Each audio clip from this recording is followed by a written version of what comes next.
ರಾಜ್ಯದಲ್ಲಿ ಇತ್ಯರ್ಥವಾದ rape ಕೇಸ್ಗಳ list ಕೊಡಿ. ವೇದಿಕೆಯಲ್ಲೇ ಮಹಿಳಾ ಆಯೋಗದ ಅಧ್ಯಕ್ಷೆಗೆ ವಿದ್ಯಾರ್ಥಿನಿ ಪ್ರಶ್ನೆ ಮಾಡಿರೋದು. ಮೈಸೂರಿನ ಮಹಾರಾಣಿ ಕಾಲೇಜಿನಲ್ಲಿ ವಿದ್ಯಾರ್ಥಿನಿಯಿಂದ ಪ್ರಶ್ನೆ. ಮಹಿಳಾ ದಿನಾಚರಣೆ ಕಾರ್ಯಕ್ರಮದಲ್ಲಿ ವೇದಿಕೆ ಹತ್ತಿದಂತ ಯುವತಿ ಈ ರೀತಿಯಾಗಿ ಗುಡುಗಿರೋದು. ರಾಜ್ಯದಲ್ಲಿ ಎಷ್ಟೊಂದು ರೇಪ್ ಕೇಸ್ಗಳು ದಾಖಲಾಗಿದ್ದಾವಲ್ಲ, ಎಷ್ಟು ಇತ್ಯರ್ಥ ಆಗಿದೆ, ಅದ್ರ ಬಗ್ಗೆ ಮಾಹಿತಿ ಕೊಡಿ ಅಂತ ಮಹಿಳಾ ಆಯೋಗದ ಅಧ್ಯಕ್ಷೆಗೆ ಪ್ರಶ್ನೆ ಮಾಡಿರೋದು. ಮೈಸೂರಿನ ಮಹಾರಾಣಿ ಕಾಲೇಜಿನಲ್ಲಿ ವಿದ್ಯಾರ್ಥಿನಿ ಈ ರೀತಿ ಪ್ರಶ್ನೆ ಮಾಡಿರೋದು. ಮಹಿಳಾ ದಿನಾಚರಣೆಯ ಕಾರ್ಯಕ್ರಮದಲ್ಲಿ ವಿದ್ಯಾರ್ಥಿನಿ ಆಕ್ರೋಶವನ್ನು ಹೊರಹಾಕಿದ್ದಾಳೆ. ಸೌಜನ್ಯ ಪ್ರಕರಣದಲ್ಲಿ ಇನ್ನೂ ಯಾಕೆ ನ್ಯಾಯ ಸಿಕ್ಕಿಲ್ಲ ಅಂತ ಸ್ವಾತಿ ಅನ್ನುವಂತ ವಿದ್ಯಾರ್ಥಿನಿ ಪ್ರಶ್ನೆ ಮಾಡಿರೋದು. ವಿದ್ಯಾರ್ಥಿನಿ ಪ್ರಶ್ನೆಗೆ ಹಾರಿಕೆ ಉತ್ತರ ನೀಡಿದ್ದಾರೆ ನಾಗಲಕ್ಷ್ಮಿ ಚೌಧರಿ ಅವರು. ಇದಕ್ಕೆ ನ್ಯಾಯಾಲಯದ ಆದೇಶ ನಾವು ಪ್ರಶ್ನಿಸೋದಕ್ಕೆ ಸಾಧ್ಯವಿಲ್ಲ ಅಂತ ಹಾರಿಕೆ ಉತ್ತರ ಕೊಟ್ಟಿರೋದು. ಎಲ್ಲದಕ್ಕೂ ಸಾಕ್ಷಿ ಮುಖ್ಯ ಅಂತ ಅಧ್ಯಕ್ಷೆ ನಾಗಲಕ್ಷ್ಮಿ ಚೌಧರಿ ಹಾರಿಕೆ ಉತ್ತರವನ್ನ ಕೊಟ್ಟಿದ್ದಾರೆ. ಆಗಿಲ್ಲ, ಮತ್ತೆ ಸೌಜನ್ಯಕ್ಕೆ ಇನ್ನೂ ನ್ಯಾಯ ಸಿಕ್ಕಿಲ್ಲ. ಈಗೇನಾದ್ರೂ ಇಂಥ ಅತ್ಯಾಚಾರಗಳು ಕೇಸ್ಗಳಿಗೆ ನೀವು ನ್ಯಾಯ ದೊರಕಿಸ್ಕೊಟ್ಟಿದ್ದೀರಾ ಅನ್ನೋದು ನಮಗೆ ಎಲ್ಲ ಮುಕ್ತವಾಗಿ ಹೇಳಿದ್ರೆ ನಮ್ಮೆಲ್ಲ ಹೆಣ್ಮಕ್ಳಿಗೂ ಧೈರ್ಯ ಇರುತ್ತೆ, ನಮ್ಮ ಸರ್ಕಾರ ನಮ್ಮೊಂದಿಗಿದೆ ಅಂತ. ದಯವಿಟ್ಟು ಇದು ಒಂದು ನಾನು ನಿಮ್ಮ ಹತ್ರ ಕೇಳ್ಕೊತಾ ಇದ್ದೀನಿ, ಎಷ್ಟು ಕೇಸ್ಗಳಿಗೆ ನ್ಯಾಯ ಸಿಕ್ಕಿದೆ ನಮ್ಮ ಸರ್ಕಾರದಿಂದ? ಮ್ಯಾಮ್, ಯಾಕೆ ಜನ ಪ್ರಶ್ನೆ ಮಾಡಿದ್ದಾರೆ, ಅವಳಷ್ಟೇ ಅಲ್ಲ, ತುಂಬ ಜನ ಮಾಡಿದ್ದಾರೆ. ನಾನು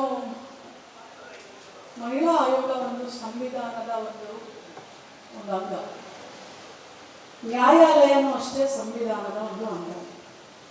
ಇದು ಇದೇ ಸರ್ಕಾರ, ಇವತ್ತಿರೋ ಏನು ಸರ್ಕಾರ, ಅವತ್ತು ಸಹ ಇದನ್ನು CBIಗೆ ಒಪ್ಪಿಸಿದ ನಂತರ ಇದು ನ್ಯಾಯಾಲಯದಲ್ಲಿ ತೀರ್ಪು ಸಹ ಬಂತು. ಸೊ ಒಂದು ವಿಡಿಯೋ ತುಂಬ ವೈರಲ್ ಆಗಿತ್ತು. ನ್ಯಾಯಾಲಯ ತೀರ್ಪು ಕೊಟ್ಟ ಮೇಲೆ ನಾವು ಅದನ್ನು ಗೌರವಿಸ್ಬೇಕಾಗುತ್ತೆ. ಅದನ್ನು ಪ್ರಶ್ನೆ ಮಾಡೋದಕ್ಕೆ ನಮ್ಗೆ ಯಾರಿಗೂ ಹಕ್ಕಿಲ್ಲ. ಬಟ್ ಆದರೆ ನಾವು ಮತ್ತೆ ಕೋರ್ಟ್ಗೆ ಹೋಗ್ಬೋದು, ಮತ್ತೆ ಅದನ್ನು ನಾವು ಫೈಟ್ ಮಾಡ್ಬೋದು. ಇದು ನಮಗೆ ಹಕ್ಕಿಲ್ಲ, ಆಯಿತಾ? ಎರಡನೇದು,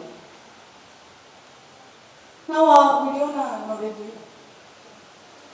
ಸೌಜನ್ಯ ಒಬ್ಬಳೇ ಅಲ್ಲ, ಎಷ್ಟೋ ಈ ಥರ ಅತ್ಯಾಚಾರಗಳು ನಡೀತಾ ಇರುತ್ತೆ. ಎಲ್ಲರಿಗೂ ನ್ಯಾಯ ಸಿಗಬೇಕು. ಯಾವಾಗ ಸಿಗುತ್ತೆ?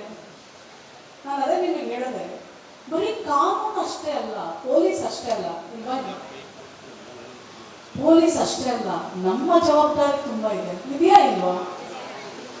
ಧರ್ಮಸ್ಥಳದಲ್ಲಿ ಕೆಲಸ ನಡೀತು. ಆ ಇಡೀ ಧರ್ಮಸ್ಥಳದವರು, ಅಲ್ಲಿರೋ ಎಲ್ಲ ಜನ ನಿಂತ್ಕೊಂಡು ಹೋರಾಟ ಮಾಡಿ ಎಲ್ಲರಿಗೂ ಒಪ್ಪುತ್ತೆ. ಇಡೀ ದೇಶ ನಮ್ದು, ಇಡೀ ರಾಜ್ಯ ನಮ್ದು, ನಾವೆಲ್ಲ. ನಾನು ಅದಕ್ಕೆ ಹೇಳಿದೆ, ಓದೋದು ಅಂದ್ರೆ ಬರೀ ಓದೋದಲ್ಲ, ಧ್ವನಿ ಆಗಬೇಕು, ಹೋರಾಟ ಮಾಡಬೇಕು, ಎಲ್ಲದಕ್ಕೂ ಹೋರಾಟ ಮಾಡಬೇಕು. ಈಗ ರೀಸೆಂಟಾಗಿ ಹೇಳ್ತೀನಿ, ಗುರುಮಿಟ್ಕಲ್ ಯಾದಗಿರಿ ಜಿಲ್ಲೆಯಲ್ಲಿ ಇಬ್ರು ಚಿಂದಿ ಆಯ್ತಾರೆ ಗೊತ್ತಾ? ಆ ಅಲೆಮಾರಿ ಸಮುದಾಯದ 2 ಮಕ್ಕಳು ನೀರಲ್ಲಿ ಸಿಕ್ಕಿದ್ರು, ಸತ್ತೋಗ್ಬಿಟ್ಟಿದ್ರು ಇಬ್ರು. ಅತ್ಯಾಚಾರ ಮಾಡಿ ಯಾರೋ ನೀರೊಳಗೆ ಹಾಕಿದ್ದಾರೆ ಅಂತ ಹೇಳಿದ್ರು. ನಾನು ಇಮಿಡಿಯೇಟ್ಲಿ ಅಲ್ಲಿ SP ಅವರಿಗೆ ಮಾತಾಡಿದೆ. ಅವ್ರು ಏನು ಹೇಳಿದ್ರು, ಮೊದಲನೇ ರಿಪೋರ್ಟ್ ಏನು ಬಂತು, ಮೇಡಮ್ ಕತ್ತಿಸ್ಕಿ ಅತ್ಯಾಚಾರ ಮಾಡಿ ಸಾಯಿಸ್ಬಿಟ್ಟು ಒಳಗೆ ಹಾಕಿದ್ರೆ ನೀರು ಹೋಗೋದಿಲ್ಲ ಬಾಡಿ ಒಳಗಡೆ. ಹಾಗೆ ಬಿದ್ದೋದ್ರೆ, ಚಿಂದಿ ಆಯಕ್ಕೆ ಹೋಗಿ ನೀರೊಳಗೆ ಬಿದ್ದೋಗ್ಬಿಟ್ರೆ ಹೊಟ್ಟೆ ತುಂಬ ನೀರು ತುಂಬಿರುತ್ತೆ, ಸತ್ತೋಗ್ತಾರೆ. ಪೋಸ್ಟ್ ಮಾರ್ಟಮ್ ರಿಪೋರ್ಟು ಯಾವುದೇ ಥರ ಅವ್ರ ಬಾಡಿ ಮೇಲೆ ಯಾವುದೇ ಥರ ಗಾಯ ಇಲ್ಲ ಅಂತ ಬಂದಿದೆ. ಆದರೆ FSL ಕಳಿಸಿದೀವಿ ಮೇಡಮ್, ಇನ್ನು ನಮಗೆ ಟೈಮ್ ಬೇಕು. FSL ರಿಪೋರ್ಟ್ ನಿಮ್ಗೆ 4-5 ತಿಂಗಳು ಬರುತ್ತೆ. ಎಲ್ಲಿ ನಾವು ತಪ್ತೀವಿ ಅಂತ ಹೇಳ್ತಾ ಇದ್ದೀನಿ. ನಮ್ಮ ಕಾನೂನು ಕೇಳೋದು ಎವಿಡೆನ್ಸ್.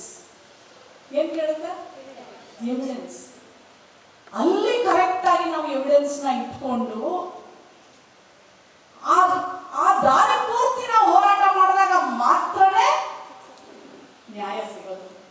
ಇಲ್ಲ ಅಂದ್ರೆ ಸಾಮಾಜಿಕವಾಗಿ ಹೋರಾಟ ಮಾಡಬೇಕಾಗುತ್ತೆ. ನೀವು ಬರೀ ಕಾನೂನ ಕೇಳೋಕ್ಕಾಗೋದಿಲ್ಲ. ಕಾನೂನು ಬರೀ ಕೇಳೋದೇನು? ಎವಿಡೆನ್ಸ್. ಎಷ್ಟು ಜನ ನಮ್ಮ ಮಕ್ಕಳಿಗೆ ಯಾರೋ ಒಬ್ರು ಅತ್ಯಾಚಾರ ಮಾಡಿರ್ತಾರೆ, ಎಷ್ಟು ಜನ ಹೋಗ್ಬಿಟ್ಟು ಪೊಲೀಸ್ ಸ್ಟೇಷನ್ ಕಂಪ್ಲೇಂಟ್ ಕೊಡ್ತಾರೆ? ಕಣ್ಣಿಗೆ ಪೊಲೀಸ್ ಸ್ಟೇಷನ್ಗೆ ಬರೋದು ಕಾಲು ಭಾಗ, ಮುಕ್ಕಾಲು ಭಾಗ ಯಾರು ಬರೋದಿಲ್ಲ. ಯಾಕೆ ಅಂದ್ರೆ, ಅಯ್ಯೋ ಕೊಡೋತರ ಮಗಳು ಏನಾಗ್ಬಿಡುತ್ತೋ. ಮೊದಲು ಪರಿವರ್ತನೆ ಅದೇ ಡಾಕ್ಟರ್ BR ಅಂಬೇಡ್ಕರ್ ಹೇಳಿದ್ದು.